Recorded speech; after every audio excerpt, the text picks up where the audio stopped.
The Extremis Publishing podcast is endorsed by Heart 200, Scotland's most exciting road trip.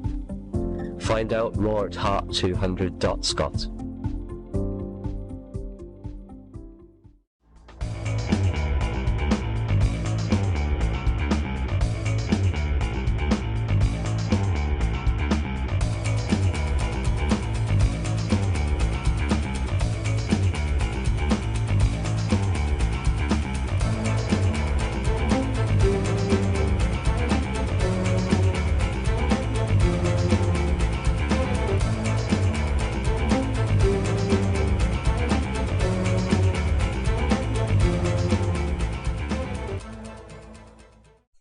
Hello and welcome to the Extremis Publishing podcast. I'm Tom Christie. Today is the 3rd of July, otherwise known as Extremis Day. But not just any Extremis Day, because it's the 5th anniversary of our company. And joining me is my co-director and occasional co-writer, Julie Christie. Hi everyone. As Tom has mentioned, we are doing things a little bit differently today. These are some of the questions that we're asked most frequently when we go out and do some of our talks to various places, like we go out to visit students and universities and community groups, and also some of the questions that we get asked on our website as well. So here just are some of the things that we get asked most often, and here's the first one, and that is, why did you decide to start a publishing company? Good question. For me, it was a case of the time was just right. The digital publishing that we were able to do at that point became much more mainstream, and it meant that we could produce books on a regular basis in a way that we couldn't do before that. And I think the beauty of it as well is that books very quickly become available abroad in overseas markets, which probably wouldn't have been the case via more traditional methods, where export obviously takes that bit longer. Because of the digital platform that we use through the distributor that we work with, it means that files are digitally sent to overseas markets, and that means that they're available much more quickly. Yes, basically we now have books that can be read by 87% of the population worldwide, because they're able to do that basically at the press of a button, and the book goes off and it's printed for the person and it's there. And that's one of the things that it never fails to amaze me, is the fact that the book that I'm standing with, this new book that's been delivered to us to have a look at, is the same book that someone else could be looking at in Canada or Australia or Africa or any of the many other places that can access a book. So that joy has never waned in the 5 years since we started. And I think professionally the time was right. Julie had done a variety of marketing and public-facing roles. I had been writing for something like 9 years, I think, before we started the company. So from that point of view, I think we were in the right place at the right time. I think it was a good way of combining our respective skills into one particular business endeavour. And the momentum just gathered from there. Yeah, it's been something that we both had a lifelong love of reading, and it meant that we could publish books perhaps that other publishers maybe wouldn't look at to the same extent, but we were willing to look at new and different ideas, and hence the reason Extremis was born, because we wanted to do things that were a bit different and a bit eclectic, and produce books that people would go, oh, I hadn't thought about that. So another question that we're often asked is, why do you only publish non-fiction books? Really, to be honest, that was a decision we made quite early on in the process. It's often said that life is stranger than fiction, because some of the true life tales that we've heard, literally you couldn't make up. And that's been the amazing thing, actually, about the authors that we work with and the material that they've produced, is that we've went through so many different and varied subject areas. We've seen Scottish travel, time travel, Films. Film criticism, popular computing. There's been such an interesting range of different subjects to cover, and I think, for me anyway, the breadth of that topicality is what makes it special. I think when we made the decision to go for arts, media and culture non-fiction, it gave us a very broad base as to the kind of books that we were able to consider publishing. And I think that's, if you look at our back catalogue now, where we now have 23 titles, they are very diverse. And I think that just reflects the difference in the writers and choices and just in life in general. But one of the things, when we go out and talk to people, what they really want to know is, what do you ideally look for in a manuscript? Well, I suppose originality has to be right up there. I think, ideally, as most publishers, we'd be looking for something that hasn't been done before. And I think we've been very fortunate in that point of view, because so many of the authors that we work with have very inventive minds. They're really given to innovative ideas, and they're open to different approaches.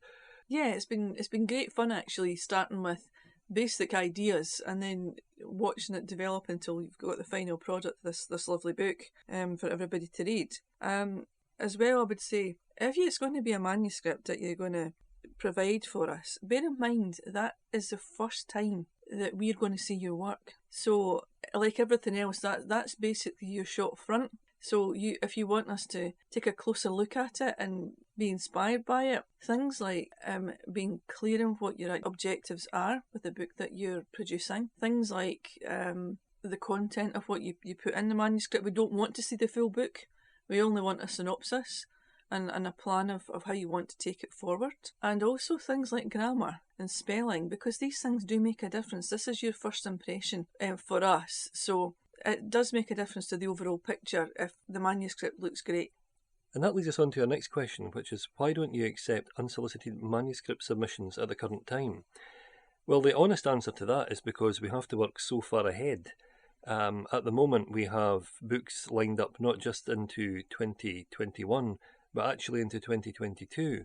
And the result of that is many people will provide books which are time sensitive, and which, because of whatever reason, perhaps topicality or so forth, perhaps there's a relevance to particular current affairs, means that they need their book out sooner than that.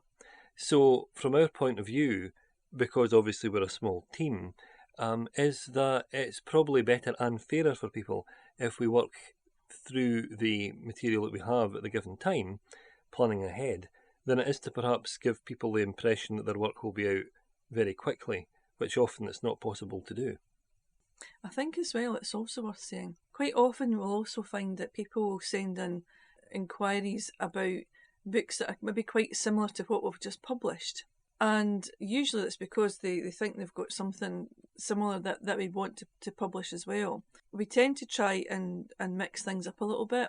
And also by the time that would be published, the likelihood is whatever's been popular at that particular point in time when they've suggested it won't be anymore, because as usual everything's cyclical and there's different ideas and things that are relevant at the time that might not be by the time the book might come out, maybe 18 months, 2 years later. So that's just also something to bear in mind. It's almost the case that if you've seen that ship, by the time it gets round to getting published, that ship will probably well and truly have sailed.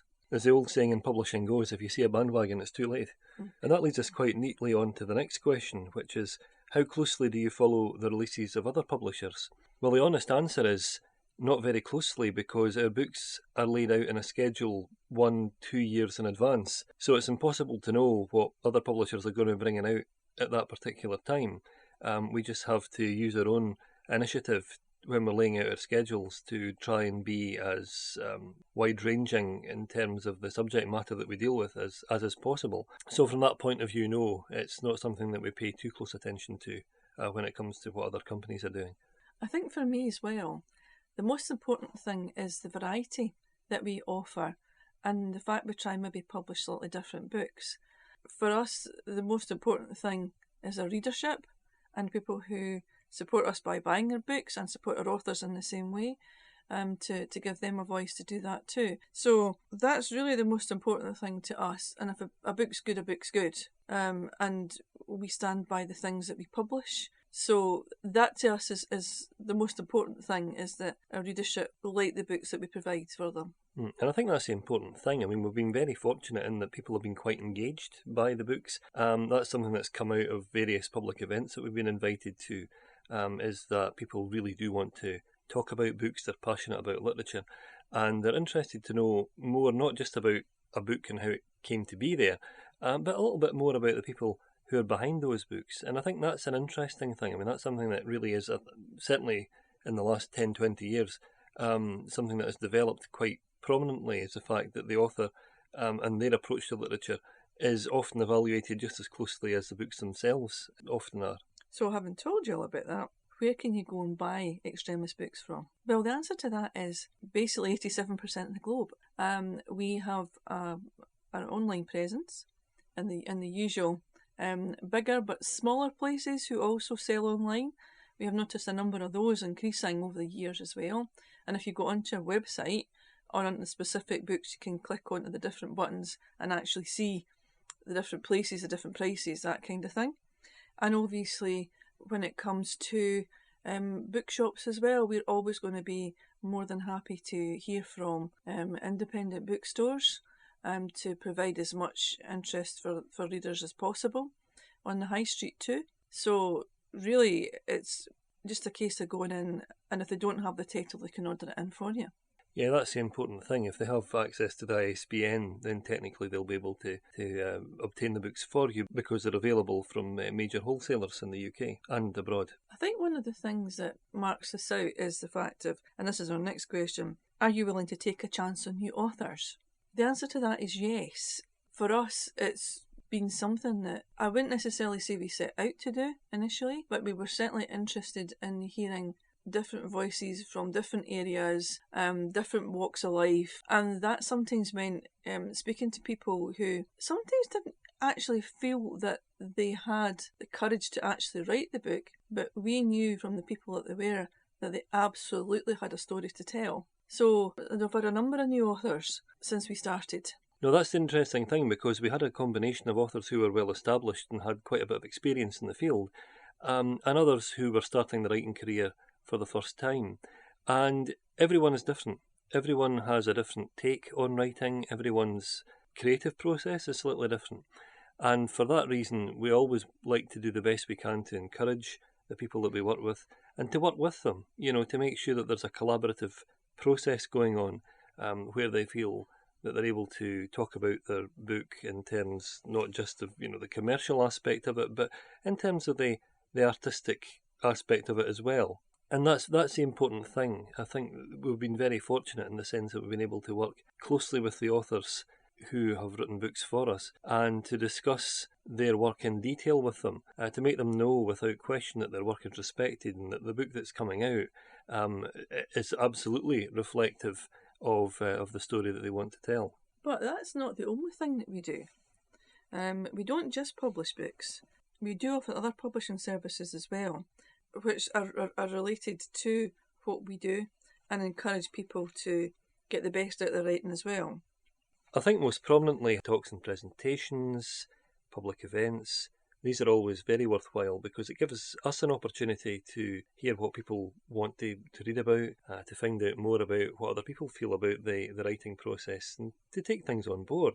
In addition to that, though, we often are asked to provide instruction about writing and publishing.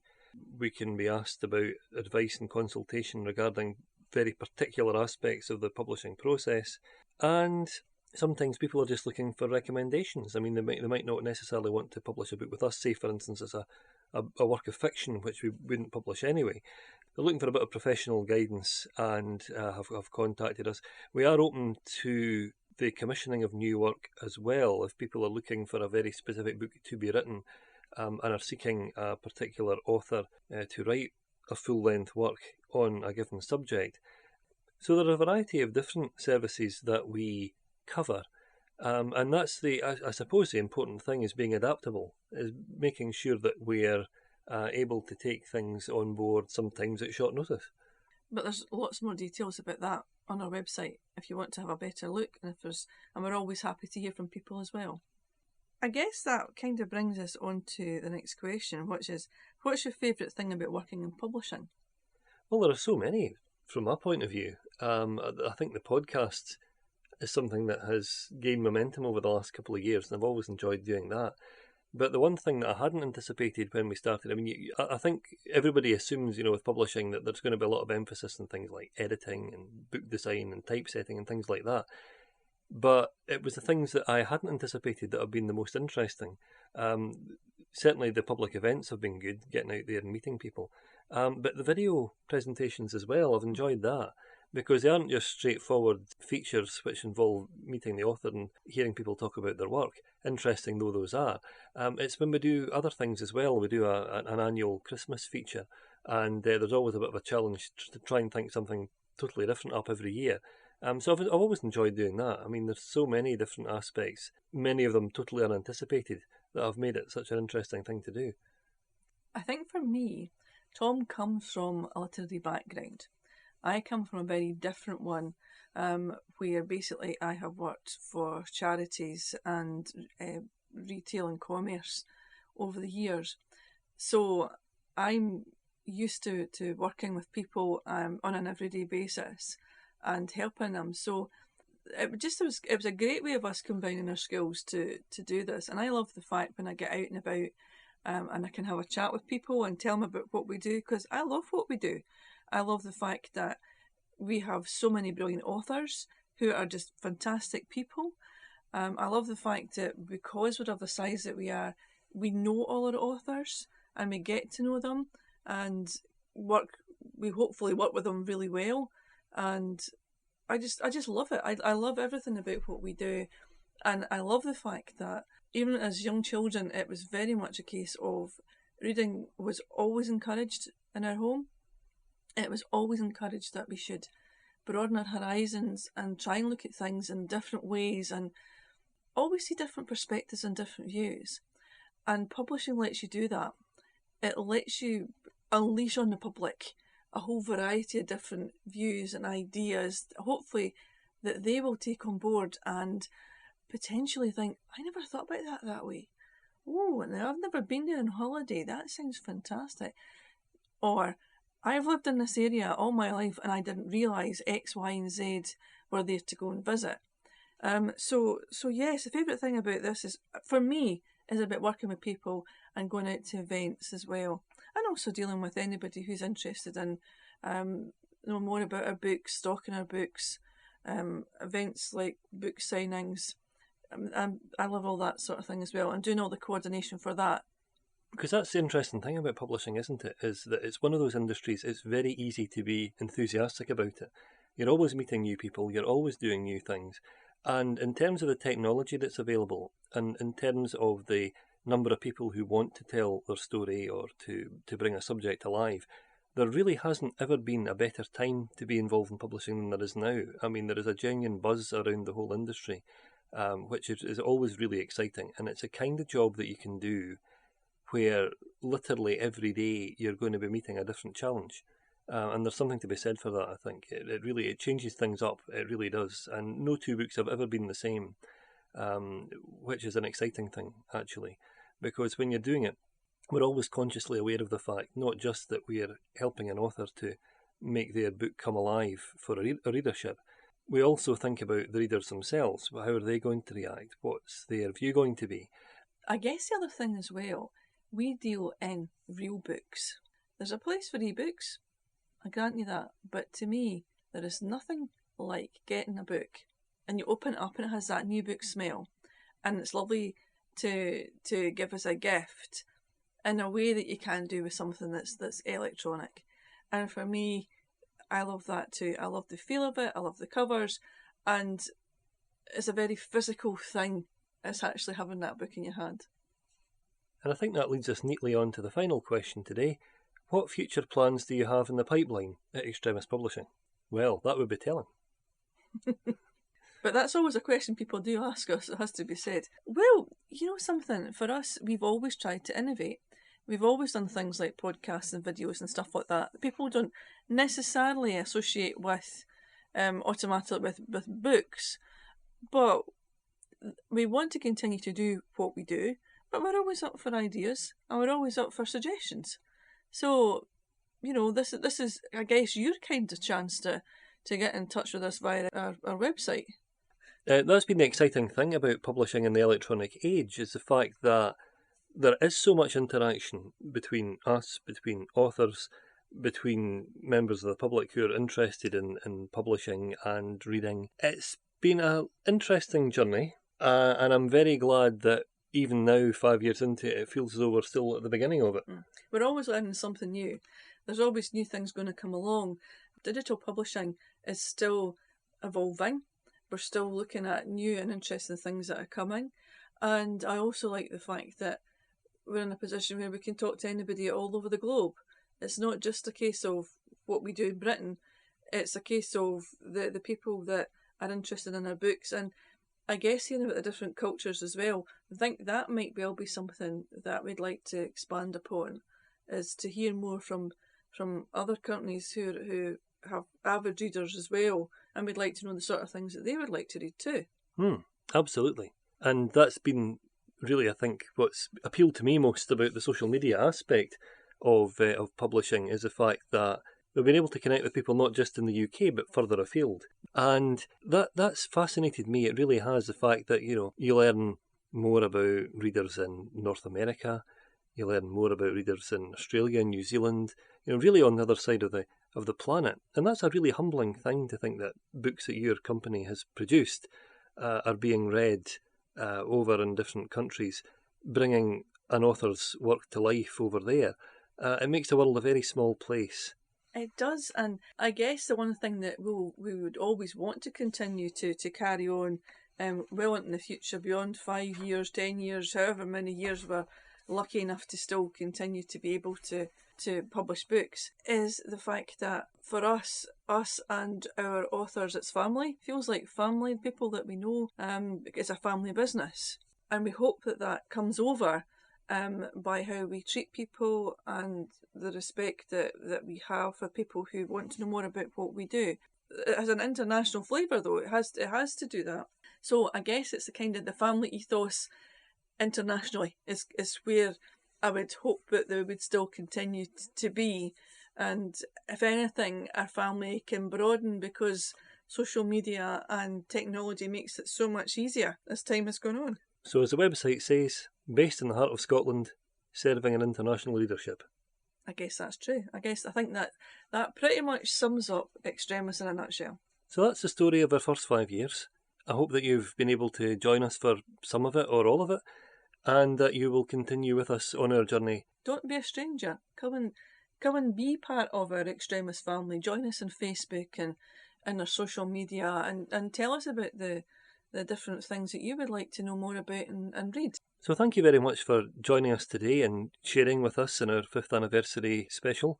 Yes, thank you. It's lovely that we can join you today, and I hope this is the first of many podcasts that we have together with you. Keep sending the questions and we'll do another podcast.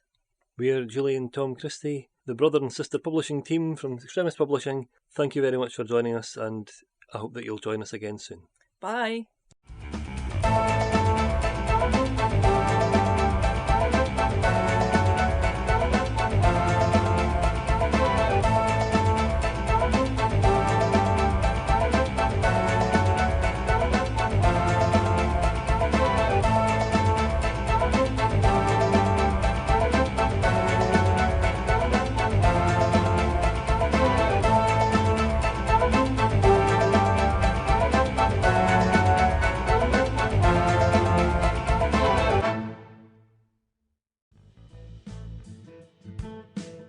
If you would like to find out more about advertising on the Extremis Publishing podcast, please visit their website at www.extremispublishing.com for details.